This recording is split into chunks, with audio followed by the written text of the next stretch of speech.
Buenos días a todos.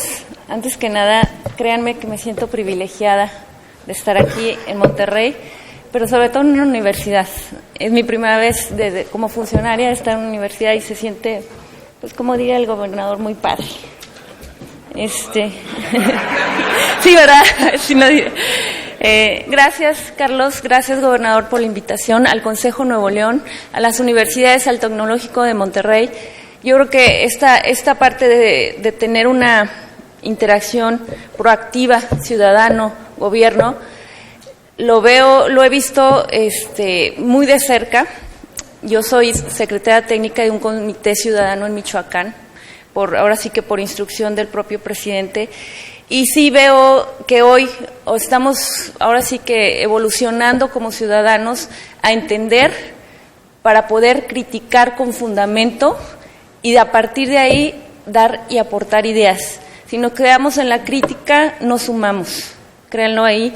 Yo creo que soy también ciudadana y me gusta en esa parte humildemente, y es un poco el propósito de esta presentación, generar ideas que aporten y que sirvan pues para mejorar la situación. Hoy, Nuevo León, si bien, como Carlos dice, está complicado, no es consuelo, pero en términos relativos yo veo un estado con mucha viabilidad financiera. Es bueno que el primer foro sea de finanzas públicas, muy importante, porque los demás foros que vengan pueden tener las mejores ideas, los mejores proyectos, pero si no hay cómo realizarlos, la viabilidad financiera pues se queda en eso, en idea y en proyecto, pero no se puede ejecutar, hay que ser realistas. Muy, muy realistas y priorizar. ¿Por qué? Porque no hay para todo. Las necesidades son muchas, pero la verdad es que el recurso hoy, como lo tenemos y como lo expuso Carlos, es limitado y por tanto los proyectos deben estar muy bien fundamentados y decidir, ahora sí que es una tarea del gobernador, porque créanlo que el financiero no es el secretario de Finanzas, el financiero quien decide a dónde se va el recurso es el gobernador, y esa es su tarea principal, ver qué es prioritario y qué puede esperar o qué se puede planear. Me encantó que el plan de desarrollo surja de una idea ciudadana, se haya consolidado de esa manera, pero hay que ver en los 5 años que ya prácticamente restan de este gobierno, pues cómo los vamos a acomodar, porque como ven, el déficit, como lo proyectó Carlos, es difícil de revertir en 1 año, en 2 años, lleva tiempo, y eso pues no impide el que tengamos como Nuevo León un estado realmente con una parte de inversión, o sea, realmente importante, pues tenga que seguir con esa tarea. Y pues como financieros, en esta parte de la Secretaría de Hacienda nos toca ver pues ahora sí que con el Estado de dónde se puede obtener o financiar el recurso. Pero, como ustedes, la Federación, como los ciudadanos, la Federación, y lo dijo el gobernador, y aquí un agradecimiento porque la Federación, junto con el gobierno de Nuevo León, ha realizado muchas labores de seguimiento financiero. No se podría hacer si no hay apertura en el gobierno estatal de la información. Porque, pues, ¿saben qué? Con lo que hay en la parte de lo público, no podemos generar la mayor parte de este análisis. Tiene que haber mayor detalle. Vamos para allá. La ley de disciplina trae mucho más transparencia en esta parte. ¿Para qué? Para que podamos hacer desde nuestra academia, desde nuestro sector bancario, hacer un análisis más detallado de la información. Hoy, como lo tenemos, como está en los portales de Internet, pues no podemos hacer este tipo de análisis. Por eso, nosotros como Federación le pedimos al gobierno, trimestralmente nos da información, nos sentamos con Carlos, con Fernando, con la gente del gobernador, quien decide él, retroalimentamos, decimos, bueno, esto así, esto va bien, esto le falta. Y este ejercicio, les voy a decir, y hay que ser totalmente abiertos, lo hemos hecho desde inicio de la administración federal. En 2013, cuando iniciamos, finales de 2012-13, hicimos un plan para Nuevo León de ajuste de gasto. Lo observaron en la lámina. 13 y 14, la verdad fue si bien no una reducción importante, sí, enfilado un poquito más hacia la disminución que hacia el incremento, va mucho más a la disminución. 2015 ya fue un año donde no logramos el objetivo. Ahora con el nuevo gobierno, y sí fue la tarea inicial y fue digamos que de la primera reunión que se sostuvo con el gobernador y el secretario, fue una tarea que se propuso en esa primera mesa, y aquí estamos dándole seguimiento y ahora sí que con esas ganas y objetivos de lograr un equilibrio para Nuevo León en la parte financiera. Me pidió Carlos, me dijo, Marce, traigo una presentación más general, no hablo de Nuevo León en específico, pero algunos de mis comentarios sí los voy a puntualizar, como dije, para generar una retroalimentación proactiva o áreas de oportunidad para este estado. Los estados, ¿me voy a pasar a la lámina 1? Los estados con mayor endeudamiento, ya vimos los síntomas, pero como les dije, no estamos tan mal en Nuevo León, porque aunado a los síntomas que dijo Carlos, pues tenemos otros que en otras entidades todavía son más severos, como altos pasivos circulantes, que aquí no hay, aquí no tenemos esa parte. Y les diría, si bien tenemos un déficit, no hay una aportación que realizar por el régimen que tenemos de pensiones en este estado. Recordemos que en el 93, cuando se hizo la reestructura de pensiones, pues son el único estado, el único en todo el país, con cuentas individuales en la parte de la burocracia estatal, el único. Eso hace que obviamente desde el 93 tengamos aportaciones crecientes y que sean, digamos, acelerados, pero que a muy largo plazo dan una sintonía financiera mucho más sólida que cualquier otra entidad del país, salvo Aguascalientes, que haría esa excepción, que tiene ahí ya pensiones totalmente solventes. En la parte, les agregaría eso, la recaudación. Si bien aquí hemos tenido un buen año en esta parte y en esa me sumo al reconocimiento en la parte de recaudación, sí creo que todavía hay materia para seguir avanzando en ello. Mucho se dice, oye, es que los estados no tienen tantas potestades para recaudación. Pues de las que tienen, no las explotan. Entonces, yo sí sugiero primero hacer mano de lo que hay y luego ver qué otras posibilidades hay a nivel federación de generar esa parte de descentralización. Pero hoy las potestades que tenemos no las explotamos. ¿Dónde se ve el foco rojo? Mayormente en la recaudación de predial, que le toca a los municipios. En los municipios también vemos, y sobre todo, en todo el país, aquí también en la parte de Nuevo León, municipios deficitarios. Pero la verdad es que la recaudación es un potencial muy importante a nivel municipal. Para que se den una idea, recaudamos 0.2% del PIB en predial, cuando el promedio en América Latina todavía se supera en 0.32 y el promedio de los países de la OCDE es del 1%. Estamos muy, muy por debajo. Otro síntoma que agregaría dentro de esta parte, y yo creo que sí es generalizado e incluye a Nuevo León, que no tenemos prevención a las contingencias.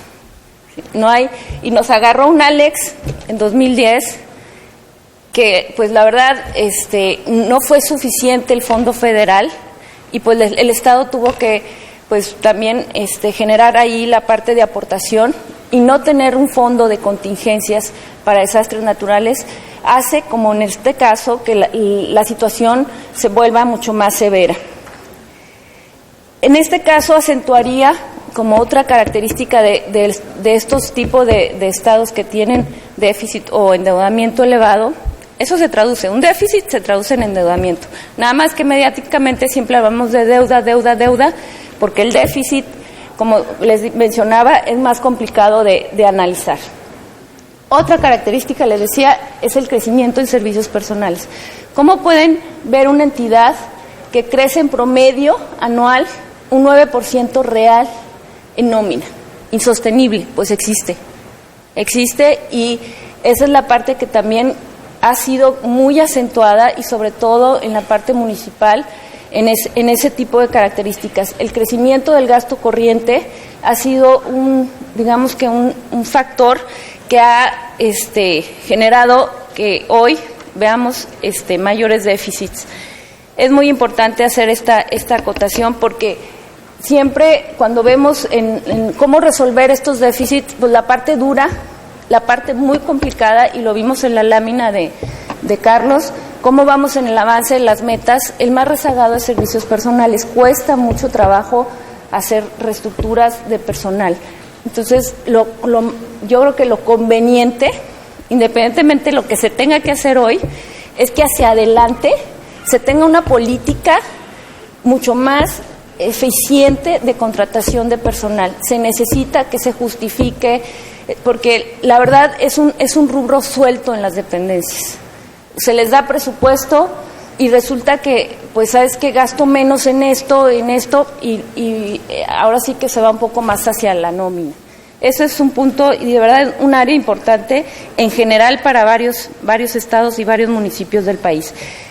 A pesar de esto, hago ahora sí que la acotación que a nivel de riesgo sistémico, como saben, y lo hemos puntualizado a nivel federación, el endeudamiento de estados y municipios no es algo que hoy a nivel nacional versus otros países pues sea algo que represente un riesgo para la calificación del país. Hoy estamos en 2.9, tenemos 529,000 millones, 2.9 del PIB, es lo que representa la deuda subnacional.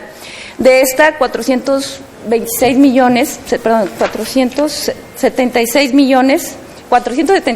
millones son de estados, y prácticamente la deuda de los municipios, si ven en la gráfica, se ha mantenido en alrededor de 50,000 millones. No se ha incrementado, les diría, en los últimos 4 años, no se ha incrementado, y estamos ahí. El tema básicamente en la parte de los municipios es generar mucho más eficiencia en la parte de las contrataciones que realizan, pero en sí el crecimiento ha sido mucho más paulatino, y en la parte de los estados igual se ha moderado. Aquí, por ejemplo, en los estados les diría que contratan de manera más eficiente.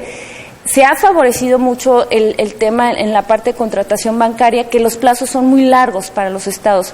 Los estados pueden contratar 30 años, 20, o sea, el plazo, y sí, la tasa puede generar un tema ahí de incremento dado la parte macro, pero en general las tasas que vemos en los estados, en general, hay excepciones, la verdad son competitivas, son eficientes.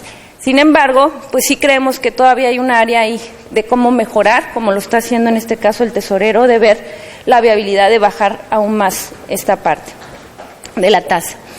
¿Qué recomendaciones podríamos hacer en la cuestiones de generales? Y me voy a ir mucho más específica más adelante, pero en general les diría, pues obviamente mejorar la recaudación. ¿Qué hemos hecho en la Federación con este tema? Mejora de recaudación.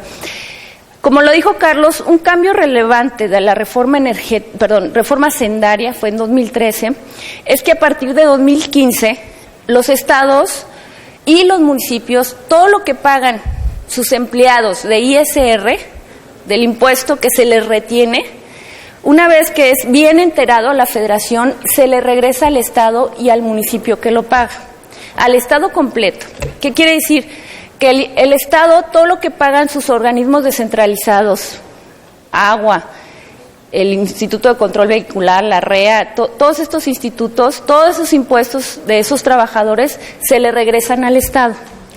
Hoy, en 2015 para Nuevo León representaron 1,500 millones.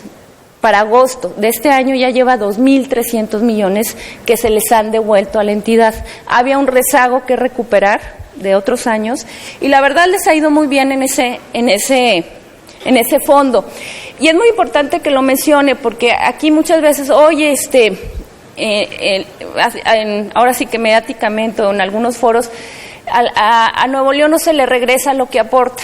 Bueno, este fondo está directamente ligado a la parte económica de Nuevo León. No se reparte ni por población, es directamente lo que se cobra del impuesto a los trabajadores, eso se les regresa. Creemos que este fondo sí puede, si para este estado en este año, pues sí se le ve factibilidad a rebasar incluso los 3,000 millones, muy por arriba de lo que se había programado, y pues eso es muy positivo.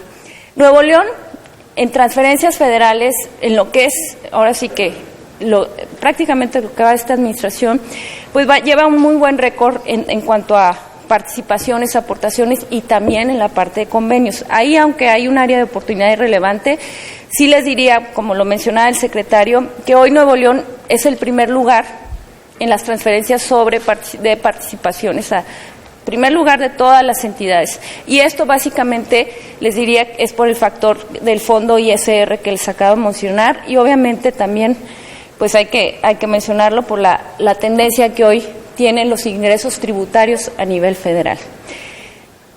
Nació de todas estas problemáticas que ya se veían y era una sintonía, digamos, no la vivimos en el análisis, siempre estamos analizando, pero hay que pasar a la acción. Y en la acción que se hizo a nivel federal sobre este tema se tomó desde el 1 de diciembre de 2012. El presidente anunció dentro de sus 13 acciones de gobierno hacer una reforma de disciplina financiera para estados y municipios, que hoy, a partir de abril, 27 de abril, ya es una realidad. La ley ya es vigente, tomó años sacarla, tomó años, bueno, así son los procesos, se generaron varias reformas estructurales, esta se quedó un poquito atrás, en fin, pero hoy ya es una realidad. Esta ley, obviamente, tiene como objetivos, y aquí ya me voy a la siguiente, por favor, pues generar mayor transparencia, generar, ahora sí que reglas de balance. Una cosa que adolecemos a nivel estatal y municipal es la no planeación. No planeamos y bueno, ni siquiera lo que ponemos en el presupuesto y que sale la foto el primer día, pues es eso, una foto. Porque después de la foto se modifica el presupuesto, ahí va. ¿Y qué fue ustedes comparan la foto del 1 de enero versus la del 31 de diciembre? Es muy, pues ahora sí que puede generar discrepancias importantes y es lo que tenemos en esta parte. Debemos de planear, debemos de hacer que los presupuestos sean presupuestos y esto es lo que pretende en esta parte, en las reglas de balances, esta ley. Tenemos también como objetivo generar menores costos de financiamiento, ahora sí que dentro de esta estructura. Es muy importante, y que lo mencione, que esta ley no solo aplica a estados y municipios, también a sus entes públicos. Y hago el énfasis en la parte de universidades. Las universidades manejan recursos públicos. Ahora sí que esta ley también aplica a universidades. Queremos que en este andamiaje la REA, el agua, todos los institutos que hay a nivel estatal, que se generan varios, que tengan estas reglas a nivel individual para que al sumarlos se cumpla, o al sumarlo en la manera consolidada del sector central, pues se cumpla de manera global. ¿Qué ejes tiene esta ley? Tiene 5 ejes. Reglas de disciplina, sistema de alertas, que el sistema de alertas no solo me va a decir, oye, Nuevo León es de los más endeudados, hoy se ubica en el tercer lugar, tercer lugar, pues eso ya lo sabemos. Eso me va a decir el sistema de alertas, pero también me va a decir el techo de financiamiento que tiene un estado. ¿Qué quiere decir? Esta ley impone límites de endeudamiento a estados y municipios. A cualquier ente público que desee contratar deuda, se le tiene que calcular su techo de financiamiento. Y este techo se va a calcular en base a un nivel de endeudamiento. Otro eje de esta ley es generar reglas específicas para contratar deuda. Y otra parte importante para apoyar en aminorar el costo de la deuda es que se les va a otorgar el aval federal. Como saben, a nivel de calificadoras, la federación tiene un AAA en escala local, es, digamos, el top, es el 10. Bueno, si una entidad tiene un 7 de calificación, pues le prestan de acuerdo al riesgo que tiene, el riesgo de 7 más las fuentes de pago, en fin. Y llega, pues a lo mejor con las fuentes de pago llega al 8, al 9. Lo que vamos a hacer con este aval es que le presten en base al 10. ¿Qué quiere decir? Que va a aminorar su tasa de interés. Eso también se va a dar con esta ley. Y finalmente otro eje relevante es el registro público. Va a haber un registro del total de la deuda. Hoy la Secretaría de Hacienda registra únicamente la deuda que tiene como fuente de pago participaciones y aportaciones. Hoy, a partir de esta ley, se debe registrar el 100%. Específicamente, en las reglas de disciplina, si me paso a la siguiente, gracias. Estas entran en vigor para los estados a partir de 2017. Voy a resaltar algunas reglas y la más importante pues es el balance presupuestario. Debe ser equilibrado. ¿Por qué? Y espero lograr darme a entender, ¿por qué en los estados hablamos de deuda y no de déficit? Porque nosotros en los estados y en los municipios también tenemos dos tipos de ingresos y obviamente dos tipos de gasto. El etiquetado es el que a nivel federación, a reglas de leyes federales, se dictamina y se dice a dónde se debe de gastar. El pago de educación, el pago de salud, el país de infraestructura social. Hay transferencias federales que aquí Carlos no puede decidir a qué se van, se etiquetan desde el Congreso. Obviamente sí hay una parte de cabildeo, es decir, en la parte de convenios, un pedazo de esas transferencias se llega a negociación a dónde se va, a qué parte de infraestructura se va, pero son etiquetados. Ahí es nada más ejercerlos. La función del Estado es ejercerlos de manera eficiente. En otro cajón, en esa parte, ¿qué es lo que sucede? Y aquí va un área de oportunidad muy relevante y hago énfasis para esta entidad, es generar proyectos oportunos, eficientes, en tiempo. ¿Sí? Tener un banco de proyectos es un área de oportunidad muy relevante. Llegamos, fíjense, para que sea una idea, nosotros como federación tenemos que empezar a armar el presupuesto y se les pide a las entidades tener todo listo, su programa de inversión en el 15 de julio para 2017.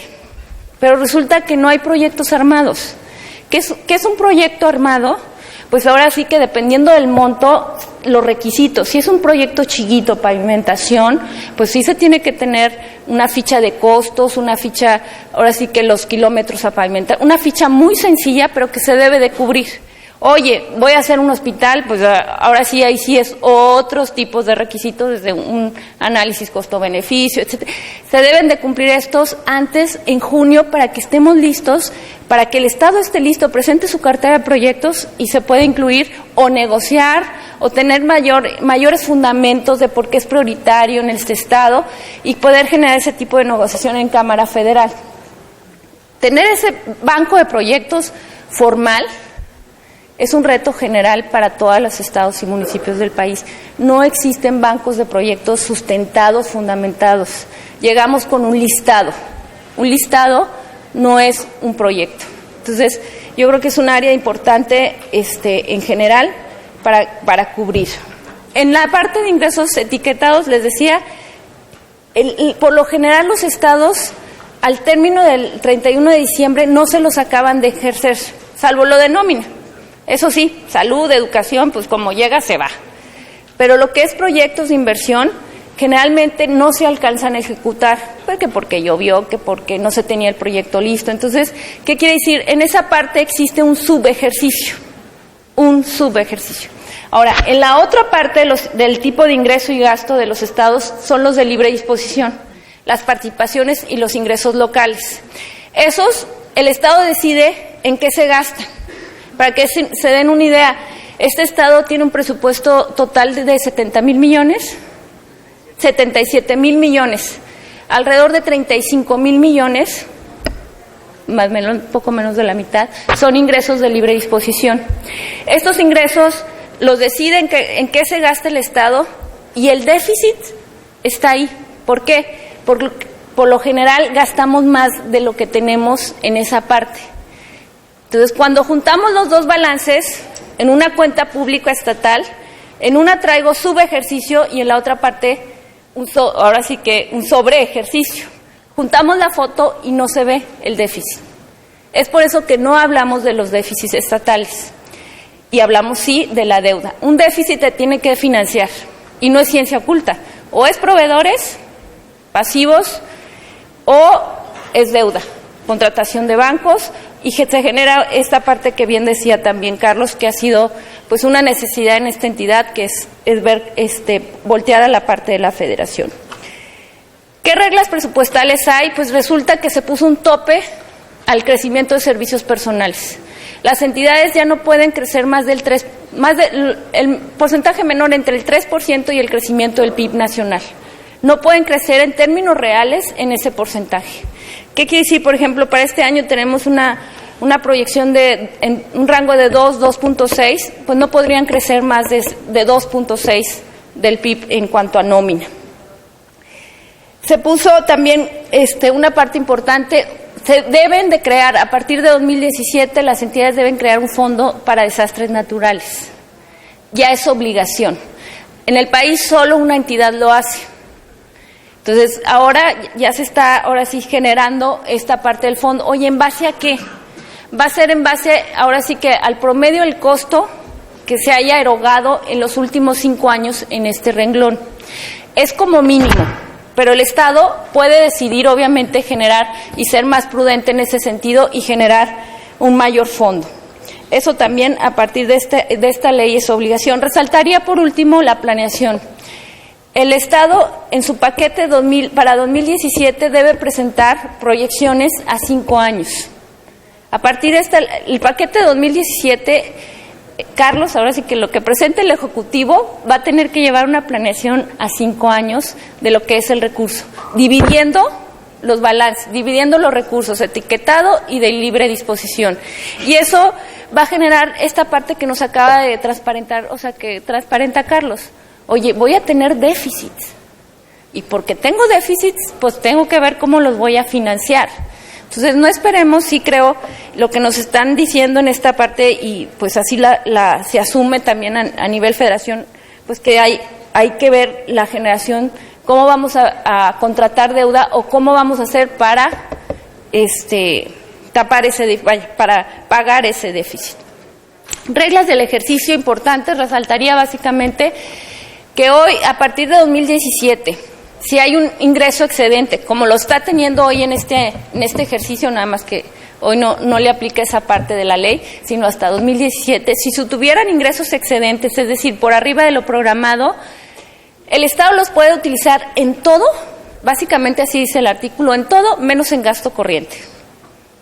¿Sí? Es así de simple. Puede pagar deuda anticipadamente, puede hacer una parte de inversión, no toda. Si tiene pasivos relevantes, se busca que también ataquen esa parte. Pensiones se puede usar, pero no para la parte de generar mayor gasto corriente. Es importante, bueno, aquí me voy a saltar a la página del sistema de alertas, por favor.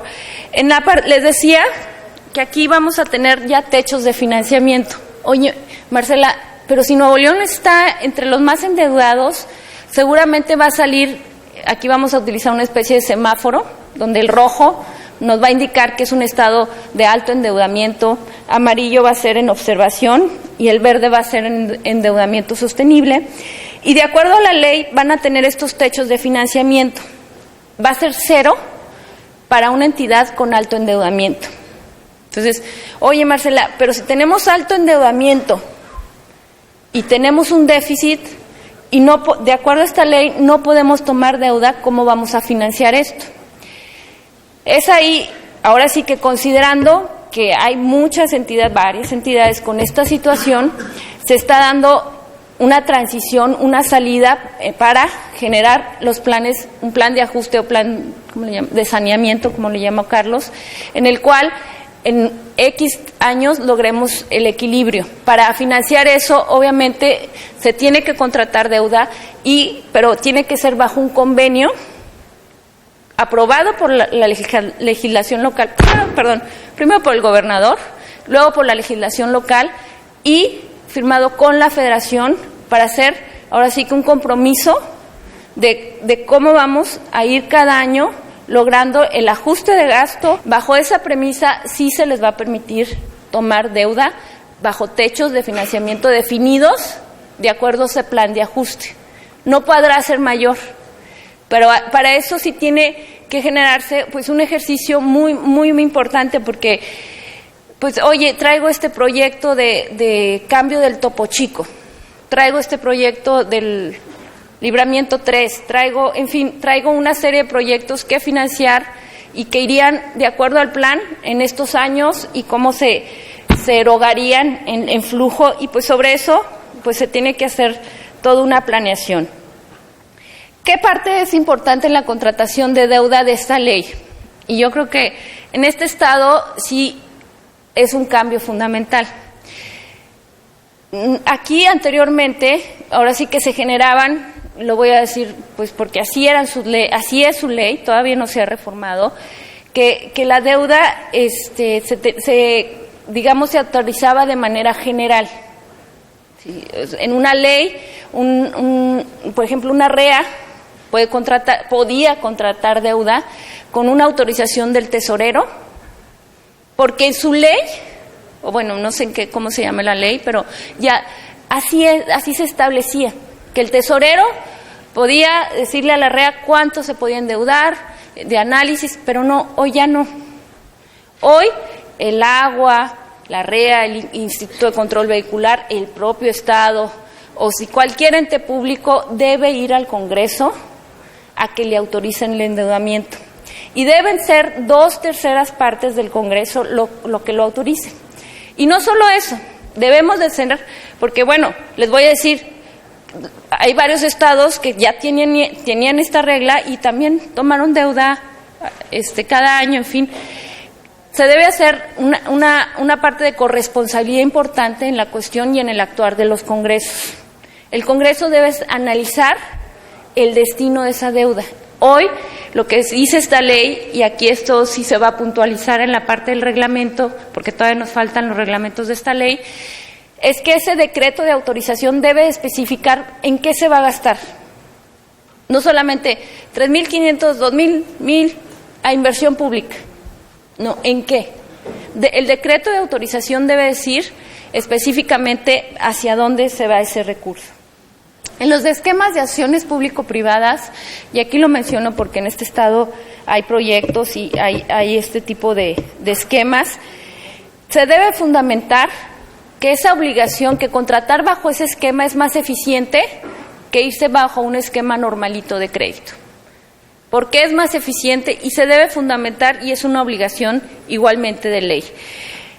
Con esta parte también no es un tema aquí local de la deuda, aquí sí, la deuda pública tiene el tratamiento, digamos, el normal, pero a niveles de otros estados, por ejemplo, un pasivo de corto plazo no se le llamaba deuda, no era deuda. Entonces aquí en la ley de disciplina se definió que todo es deuda, todo lo que tenga una obligación de pago con una institución financiera es deuda pública. Oye, al pasivo de proveedores y contratistas, si bien no tiene deuda pública, pero sí es un pasivo, es una obligación, ¿sí? Se generan este tipo de especificaciones porque digamos que a nivel local sí hubo una parte de distorsiones relevantes, y pues eso va a ser homologar el tratamiento y las mediciones en la parte de todas las entidades. Me voy a la parte de la contratación. También se obliga a los estados, aquí ya se hacía, que todo se debe realizar bajo un proceso competitivo. Si voy a contratar 500 millones, 1,000 millones, lo que sea, deben de invitarse a 5 instituciones, por lo menos 5 instituciones bancarias, tomar la de menor costo, pero no la del menor costo, es la de menor tasa. Se tiene que considerar comisiones, anualidades y todas las modalidades que haya en cuanto a los cobros que hoy podría hacer una institución financiera. En ese sentido, pues están obligados a incluir todos los costos y a tomar la más barata. Obviamente va a haber reglas específicas de cómo hacer esa medición. Como mencionaba, en este estado, en particular, la deuda que está contratada tiene plazo. Hay unas que tienen oportunidad de mejora, algunos créditos que se pueden mejorar en tasa, pero la gran mayoría les diría que está en condiciones bastante saludables, podría decir, hay un paquete que podría ser susceptible de reestructura, de mejora, y eso pues obviamente con el impulso que trae hoy la calificación, la perspectiva que se le acaba de incluir, pues da mejor viabilidad de negociar con los bancos para bajar esas tasas. Eso es importante y es un área de oportunidad que hoy tiene este Estado, dado que ya tiene la autorización correspondiente. Otro tema es, los estados hoy pueden contratar créditos de corto plazo. Antes, en algunos estados, la mayoría era sin ir al Congreso. Hoy se vale contratar cortos plazos sin ir al Congreso, pero hay reglas específicas, topes. No puede ser más del 6% de sus ingresos totales. No deben de pagarse antes de que se vaya la administración, antes de que termine, 3 meses antes. No se puede reestructurar a largo plazo, salvo que fuera para inversión. Pero digamos que ya se les permite, también otra cosa importante, puede destinarse a gasto corriente, ese pasivo de corto plazo. Puede decirse, oye, capital de trabajo, en fin, se puede usar en ese sentido. Ya se transparenta lo que ya se hacía.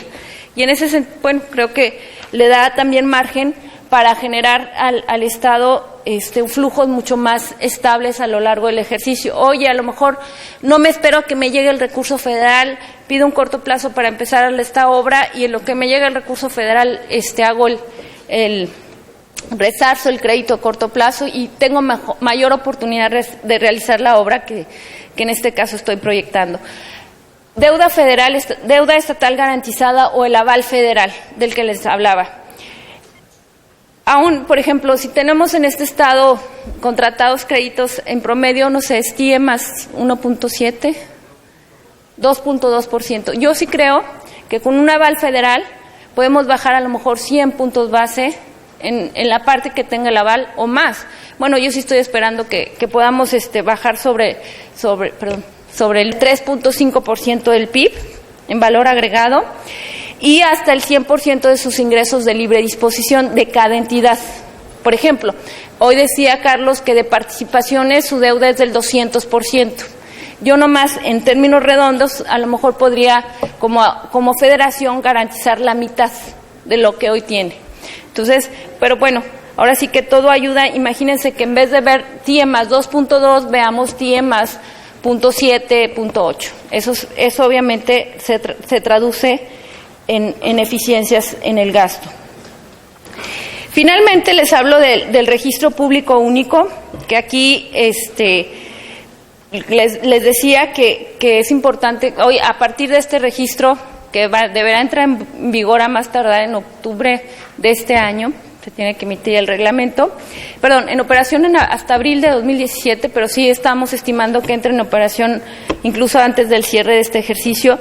Es muy importante que está la obligación que hoy todo se debe registrar, se va a publicar, la Secretaría de Hacienda está preparando ya un portal mucho más robusto en ese sentido para generar mayor información a la ciudadanía, pero una regla relevante, si no está registrado el crédito en la Secretaría de Hacienda, el crédito no se puede disponer. ¿Qué quiere decir esto? Que tiene que cumplir todos los requisitos que les acabo de mencionar para poder ser registrado.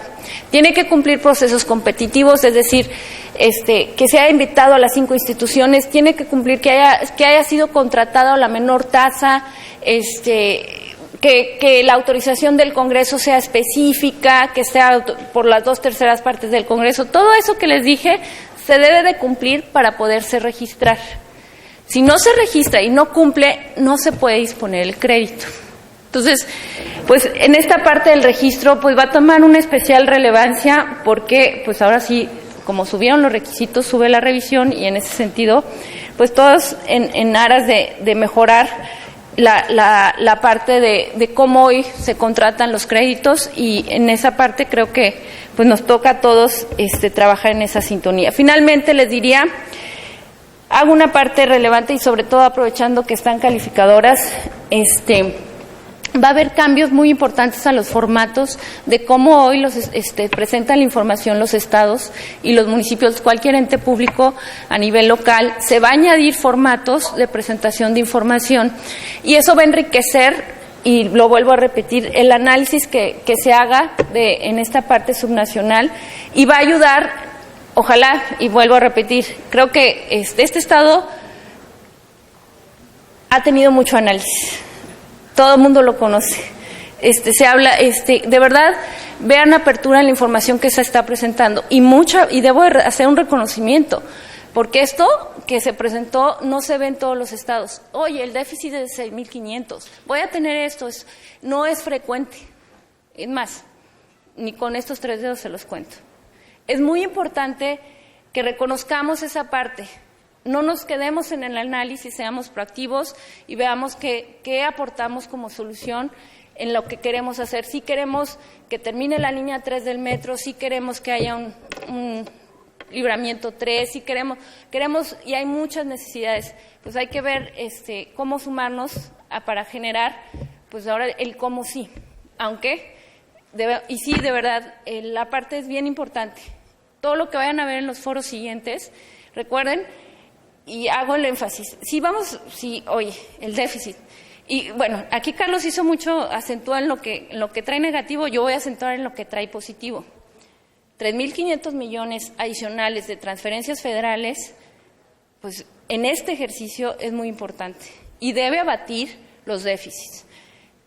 No creo, ahora sí que ojalá, me gustaría decirles que va a ser recurrente, ha sido recurrente, en lo que llevamos la administración siempre hemos terminado arriba de lo programado, siempre. Todas las participaciones a los estados han terminado por arriba de lo programado, 2013, 2014, 2015 y 2016 está siendo un año realmente positivo.